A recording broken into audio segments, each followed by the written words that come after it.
Hello everyone, नमस्ते प्यारे बच्चों। आज हम सुनेंगे नए साझेदार के प्रवेश की आवश्यकता क्यों होती है या नए साझेदार को फर्म में शामिल करने के क्या कारण हैं।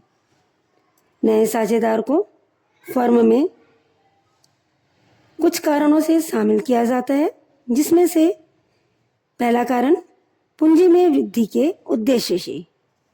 फर्म के व्यवसाय में विस्तार की स्थिति में अतिरिक्त पूंजी की आवश्यकता होती है। ऐसी स्थिति में नए साझेदार के प्रवेश द्वारा इस आवश्यकता की पूर्ति संभव हो पाती है। दूसरा, कार्यकुशलता में वृद्धि के उद्देश्य से किसी विशिष्ट व्यक्ति की फर्म के व्यवसाय से संबंधित विशिष्ट योग्यता है, अर्थात किसी विशिष्ट व्यक्ति में फर्म के व्यवसाय से संबंधित यदि विशिष्ट योग्यता है जिसके आधार पर फर्म की व्यवसाय की कार्यकुशलता और ख्याति में वृद्धि हो सकती है, तब हम साझेदार को फर्म में प्रवेश दे सकते हैं। तीसरा, फर्म के व्यवसाय में विस्तार के उद्देश्य से। फर्म के व्यवसाय में विस्तार होने की दशा में फर्म के कार्य संचालन के लिए अतिरिक्त कर्मचारियों की आवश्यकता होती है। अतिरिक्त कर्मचारियों के स्थान पर साझेदारों की नियुक्ति द्वारा फर्म की इस आवश्यकता की पूर्ति की जा सकती है। अर्थात फर्म में कर्मचारी की नियुक्ति ना करके यदि हम साझेदार को ही नियुक्त कर देते हैं तो इस आवश्यकता की पूर्ति की जा सकती है।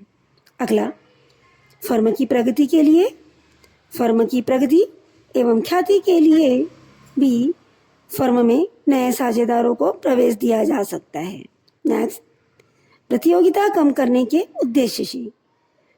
फर्म के व्यवसाय से संबंधित किसी अन्य व्यक्ति को फर्म का साझेदार बनाकर फर्म के व्यापारिक प्रतिद्वंद्विता को समाप्त किया जा सकता है। अवकाश या मृत्यु की दशा में जब किसी विद्यमान साझेदार की मृत्यु हो जाती है या कोई साझेदार फर्म से अवकाश ग्रहण करता है तो इसके स्थान पर एक नए साझेदार को, एक नए व्यक्ति को साझेदार बनाया जा सकता है। विदेश में कारोबार। फर्म ने यदि विदेश में कारोबार खोला हो तो वहाँ के कारोबार के संचालन हेतु विदेशी व्यक्ति को नया साझेदार बनाया जा सकता है।